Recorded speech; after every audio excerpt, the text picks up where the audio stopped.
2000. Bienvenidos al podcast Líderes Transformadores de la Educación. En este espacio compartiremos experiencias, historias y vivencias de docentes, de líderes y de todos aquellos que estén revolucionando la educación.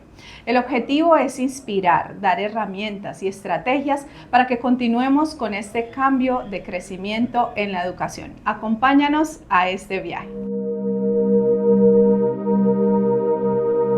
Bienvenidos a este nuevo episodio del podcast Líderes Transformadores de la Educación. Hoy tenemos una invitada súper especial. Ella es Beatriz, es directora de una institución educativa que ha venido revolucionando la educación. Bienvenida, Beatriz, y gracias por acompañarnos a este espacio. Muchas gracias, Luz, por invitarme. Muy complacida de compartir ese espacio contigo y contarte un poco de la experiencia de nosotros en el Jardín Infantil Tilatá. ¿Qué te inspiró a iniciar o a implementar la neuroeducación en tu institución? Bueno, Luz, realmente desde que empezamos hace 21 años que empecé con el jardín, hemos querido que esta experiencia de formación sea totalmente diferente a lo que encontramos. Para mí los procesos son súper importantes, tener en cuenta como la diversidad, tener en cuenta cómo se da el desarrollo evolutivo en los niños en educación infantil. Desde el momento en que decidí montar el jardín, hace 21 años, la verdad, hemos venido trabajando y transformando la educación. Desde psicología, porque soy profesional en psicología, son importantes los procesos. El momento evolutivo, porque como le digo, como le hablaba con Luz, nosotros aquí en el jardín trabajamos con niños en edad infantil desde los 6 meses hasta los 5 años de edad. Es una preparación y aprovechamos todo este tiempo para poder desarrollar habilidades. Entonces, para mí es muy importante cómo suceden los procesos desde el cerebro. Entonces, eso me ha inquietado un poco. Y desde que conocí a Luz, que ella habla de neurodesarrollo, me motivé pues a conocer un poco más, y esto no está lejos de lo que veníamos haciendo en el jardín, simplemente le puse un nombre. ¿Sí? Entonces, y una fundamentación científica de lo que ya venían realizando. Exacto, sí, es más eso.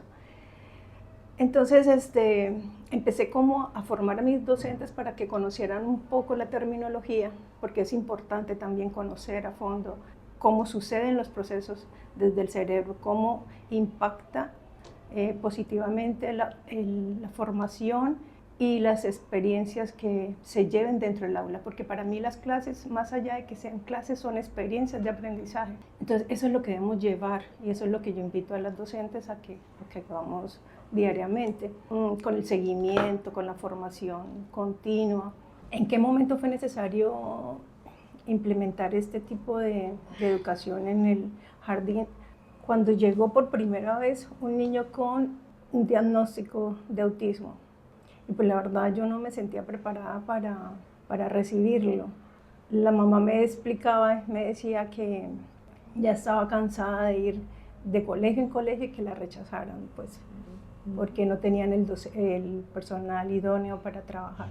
Pues la verdad yo fui muy sincera con ella, yo le decía que la verdad no tenía conocimiento de cómo hacerlo, pero que si ella me permitía ayudarle, estudiar, conocer un poco más de esto, pues, y ir de la mano con ella, pues creía que podíamos ayudar, podíamos hacer un buen trabajo, porque siempre me han gustado los retos. De asumir ese tipo de retos y poder ayudar a una persona, a un niño que estaba necesitando y que además estaba recibiendo ese rechazo de muchas instituciones que no estaban preparadas, pero que por lo menos aquí había la disposición de, bueno, si no lo tenemos todo listo, tenemos la disposición de ayudar, de prepararnos, de capacitar a los docentes y vemos cómo podemos ayudar al estudiante.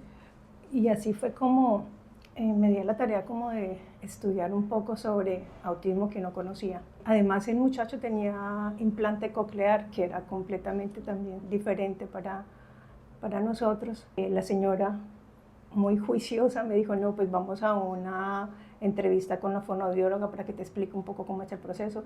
Bueno, me empecé a llenar como de elementos que fueron importantes para ese proceso y me di cuenta que lo que veníamos haciendo estaba bien, pero estaba bien para los niños que no tenían diagnóstico, pero aquellos niños que necesitaban, a ver, más que un trato especial, necesitaban un acompañamiento desde la neurodiversidad que les diera la oportunidad de eliminar esas barreras para el aprendizaje y decir, no solamente están en la institución, sino que hacen parte de ese gran proceso de aprendizaje independientemente de sus condiciones, de sus características. Exacto, tal cual. Entonces, esa primera experiencia y ese primer encuentro con esa familia me dio la posibilidad de estudiar, aprender y conocer un poco el neurodesarrollo y cómo transformar un poco más las clases para que le diera cabida a este muchacho, pudiéramos ser más incluyentes sin excluirlo,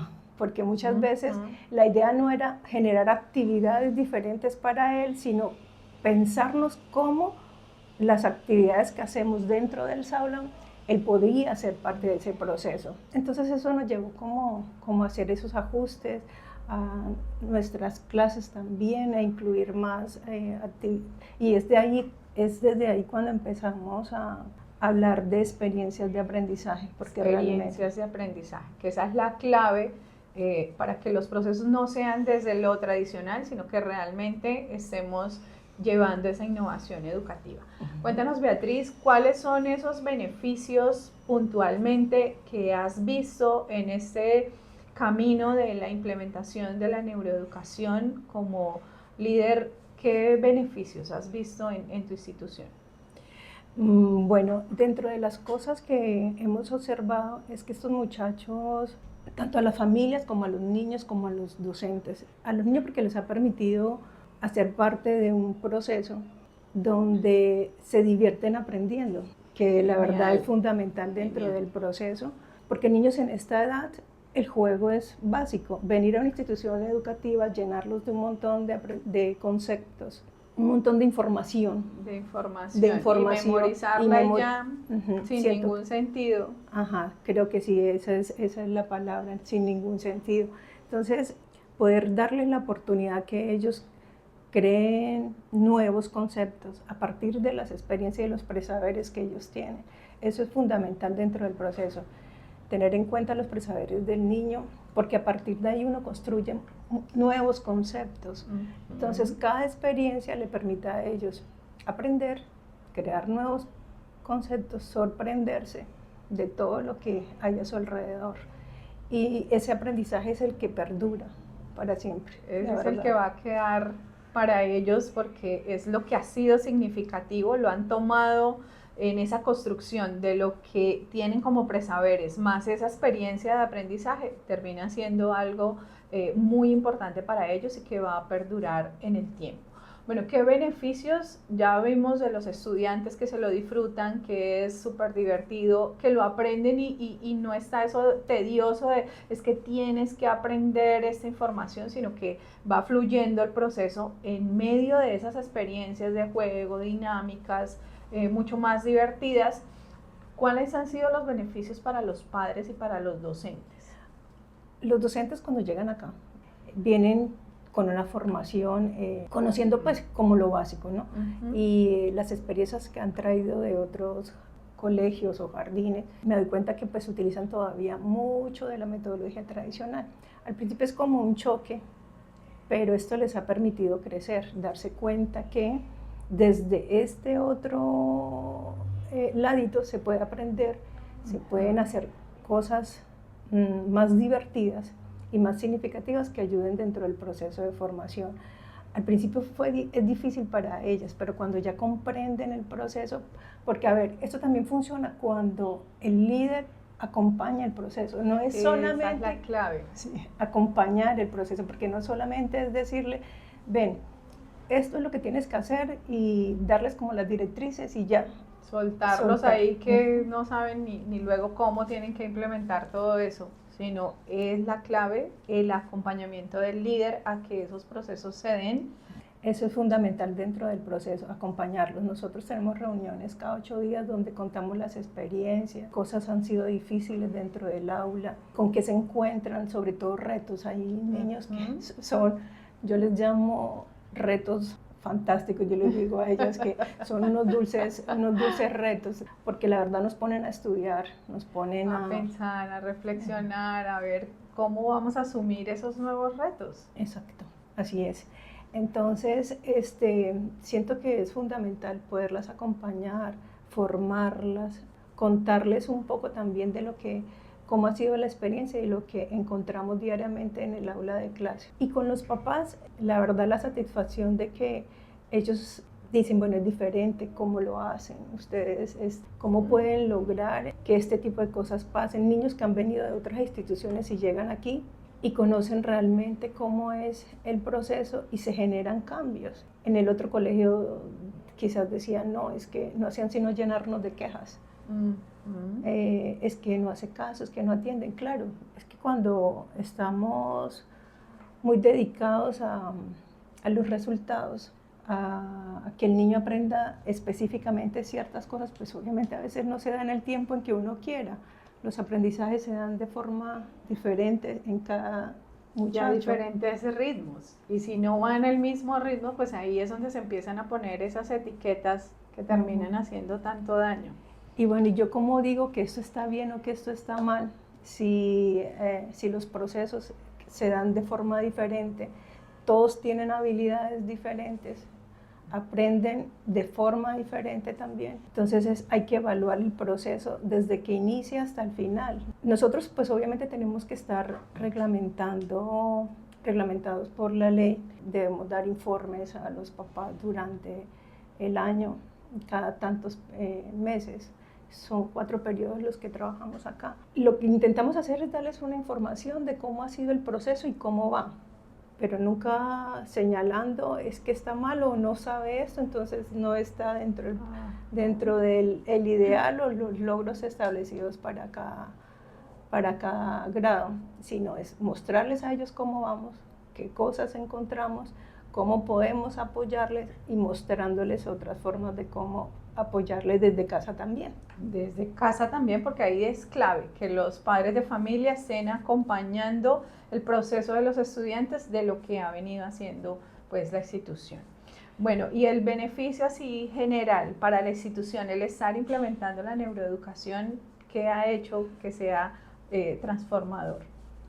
Bueno, la verdad, el reconocimiento. Siento que eso nos ha permitido llegar donde estamos, que nos reconozcan. Las instituciones educativas también les gusta y señalan los procesos que llevamos aquí, sobre todo con ellos, con los niños. Ellos se preguntan cómo un niño en edad preescolar ya aprende a leer, sin decir que deban hacerlo. En edad preescolar deban salir leyendo o deban salir haciendo tal cosa. No, son procesos.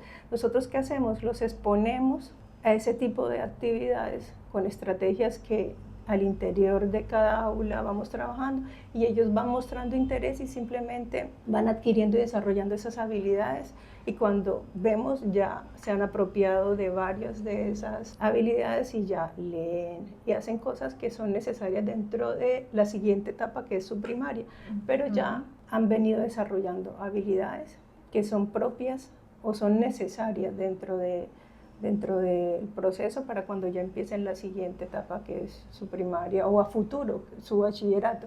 Habilidades como la atención, la motricidad, porque en esta primera etapa eso es fundamental, ubicación espacial, el reconocimiento de las emociones, la autogestión de las emociones. Y porque son base para la primaria y la secundaria, o sea, de ahí, de todo lo que se siembra en este momento, que es el preescolar, que es la etapa infantil, es lo que se va a generar como resultados tanto en la primaria y en la secundaria. Entonces es clave que todo lo que realicemos en preescolar esté dado en ese desarrollo de habilidades y que fluyan de una manera tan natural, tan divertida, tan agradable, que para ellos no sea tedioso.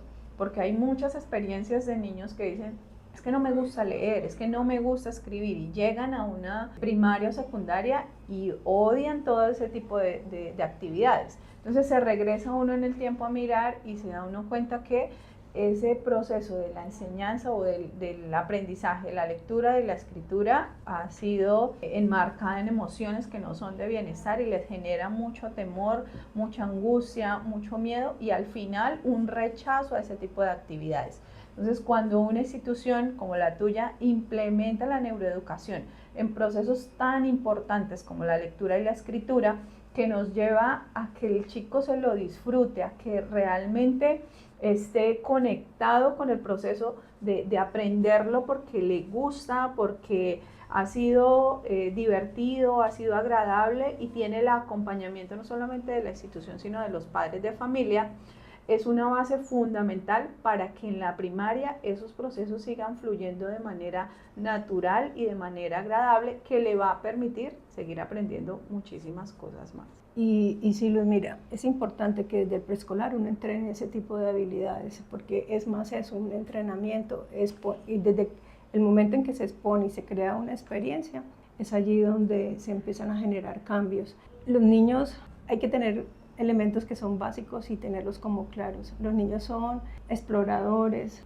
ellos son observadores, creativos, son muy inquietos, curiosos de todo lo que cosas. los rodea, hacen muchas preguntas y a veces el docente no está preparado para ese tipo de cosas. Entonces, o los papás desconocen ese tipo de cosas. Entonces, el niño inquieto termina siendo un problema. ¿Cuántas veces no hemos encontrado en las instituciones donde un niño que no se sienta, que le cuesta trabajo seguir instrucciones? Termina etiquetado con esas expresiones. Es que tú no te quedas quieto, es que molestas mucho.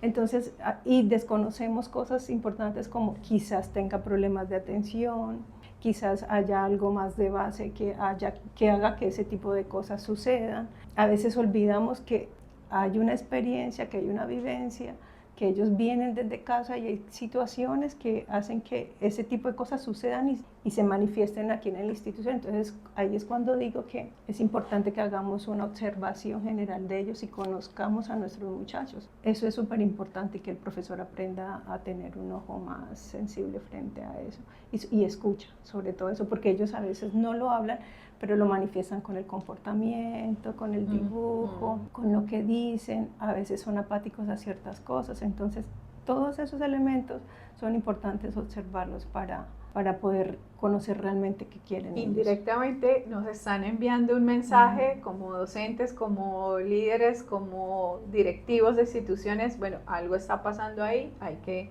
prestarle atención. Ejemplos, actividades que puntualmente estés implementando la neuroeducación y que te lleven a esos resultados que nos has mostrado a lo largo de este espacio. Bueno, para responder esa pregunta voy a empezar desde mi motivación.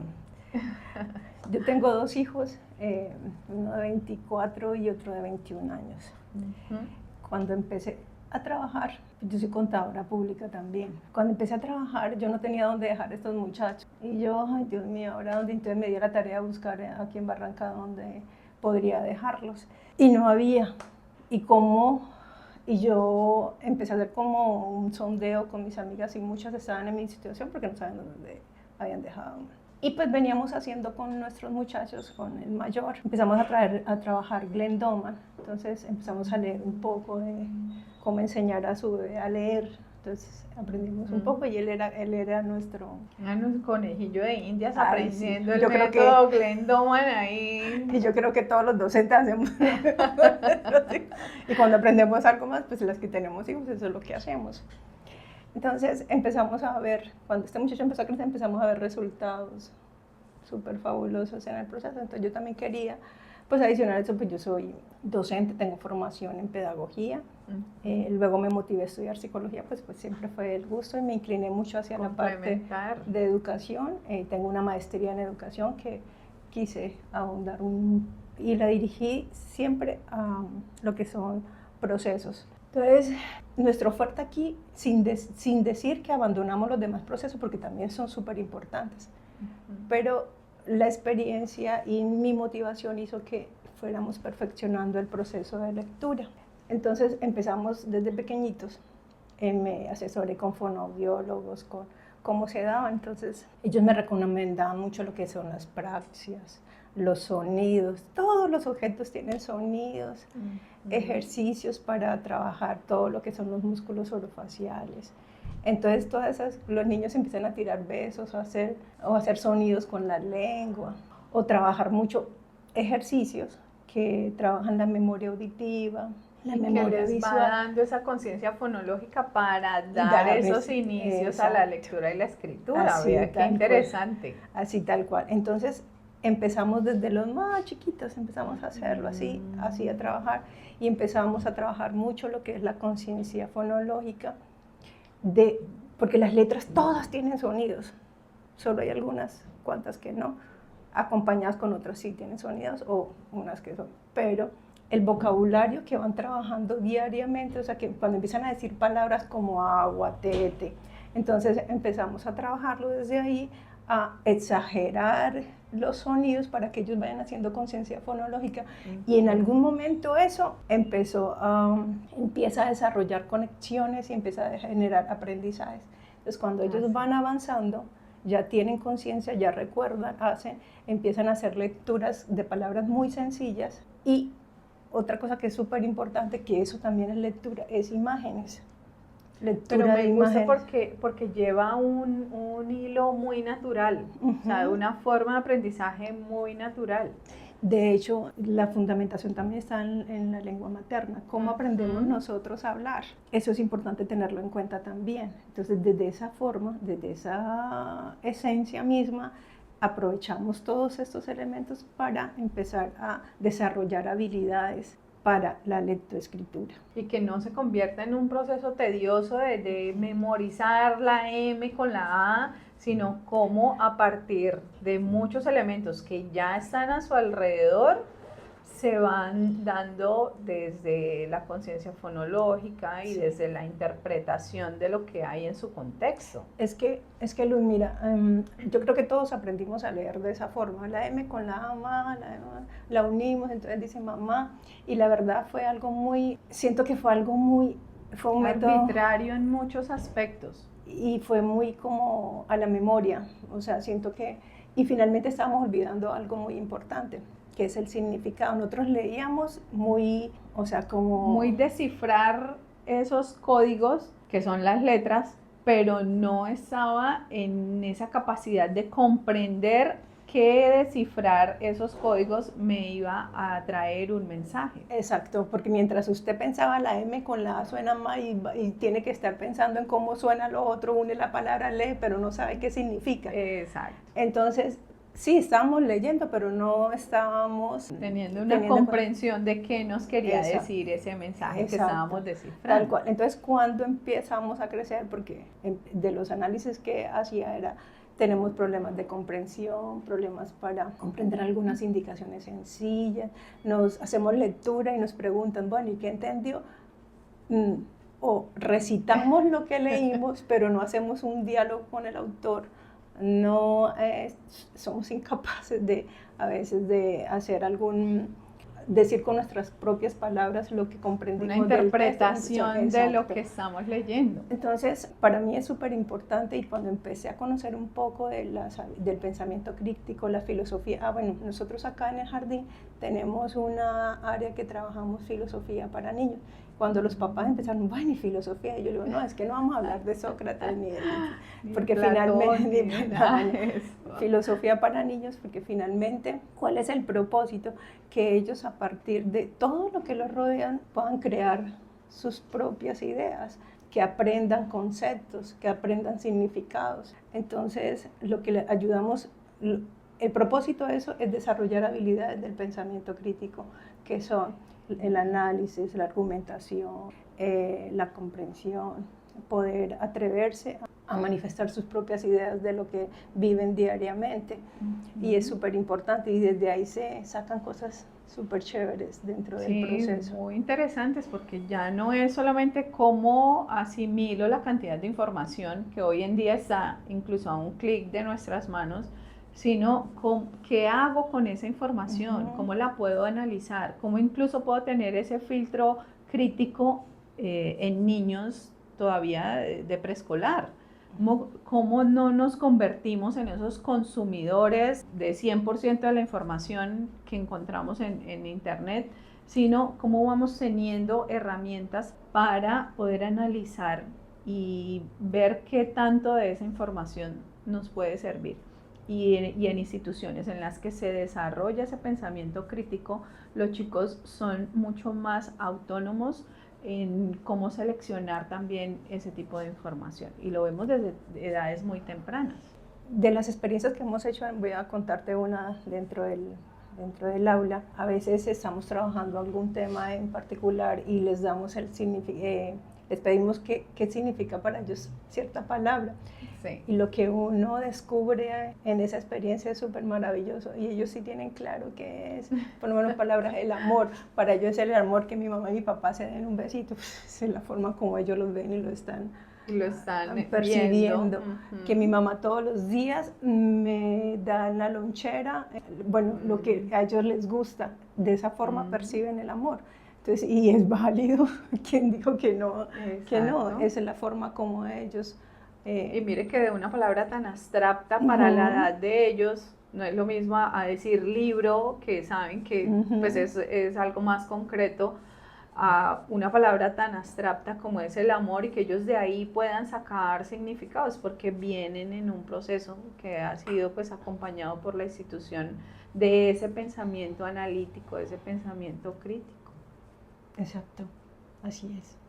Bueno, Beatriz, ¿cómo ves en proyección de 5 o 10 años la institución, teniendo en cuenta la implementación de la neuroeducación? ¿Cómo tienes esa proyección? La verdad, ya hemos dado el inicio y hemos tratado de hacer cambios dentro de la educación que permita que nuestros muchachos, que sea incluyente. La verdad, es muy importante dentro del proceso, y eso ha permitido que niños con diagnóstico puedan hacer parte del proceso. Nos ha exigido que nos preparemos, a ver, la educación no es algo estático, la educación evoluciona. Además, estamos cambiante. Sí, y estamos expuestos a muchísima información, muchísima tecnología. Ya hablamos de inteligencia artificial. Así y bueno, y no podemos quedarnos atrás, porque estos muchachos, la verdad, van más adelante, y siento que, bueno, he ido formándome, he ido conociendo para poder estar al tanto de todas estas nuevas tecnologías, y finalmente la gente siente mucho temor de esto y dicen que nos van a reemplazar. Sí, esa es la preocupación de los docentes. Siempre me preguntan eso, me dicen, ¿y qué hacemos si la inteligencia artificial va a reemplazar el rol del docente? Resulta que no es así. No, toda la calidez humana, el abrazo es necesario, pero también es un llamado a que nosotros también nos formemos y conozcamos de eso, y cómo esta herramienta nos sirve para que nuestras clases sean más chéveres, y cómo podemos recibir aportes desde ahí para poder incluirlo y mejorar, crecer. Entonces, la verdad que a futuro me veo poder aportar más, contar de mi experiencia a otros, el que quiera. No estoy cerrada a compartir mi experiencia para que puedan conocer de lo que hacemos acá. Y bueno, y poder hacer este tipo de encuentros que ayudan. Al principio estaba...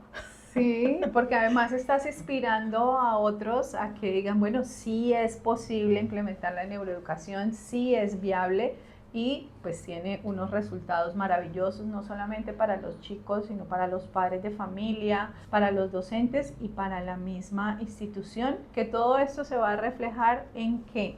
En una sociedad mucho más humana y mucho más consciente de todo lo que vienen en diferentes cambios en el ámbito de educación y de desarrollo en general. Ya para finalizar, Beatriz, pues agradecerte la participación en nuestro podcast, y ¿qué le recomendarías a esas instituciones que tienen todavía ese temor, esa angustia de, bueno, ¿cómo puedo pasar de la educación tradicional a la neuroeducación, a la innovación educativa? No sé por dónde empezar.